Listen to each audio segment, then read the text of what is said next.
Лютица се издига на обраслия с гора Родовски връх градището.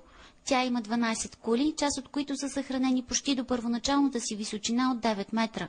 Крепостните й стени ограждат площ от 14 декара. По южната стена има потерна, това е таен изход, когато е нападана крепостта, докато се опитват да разбият втората врата. Защитниците на крепостта са имали време да излезнат от тайния изход и да атакуват своите съперници в гръб. Крепостните стени на Лютица са напълно запазени по цялата си дължина от 800 метра.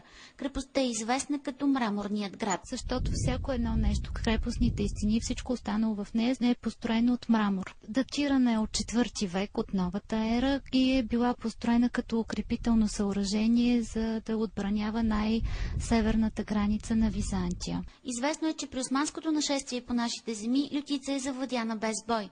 В резултат на това тя не само, че не е разрушена, но и запазва статута си на епископски център. Жителите на крепостта са получили на статут на военно задължени християни или войногани. За това, че са били привилегировани, говори църквата, която е на най-високото място в крепостта, и тя е 3 на 6 метра, но за онова време е била доста голяма. Това е уникален случай по нашите земи, който противоречи на догмите на Османската империя.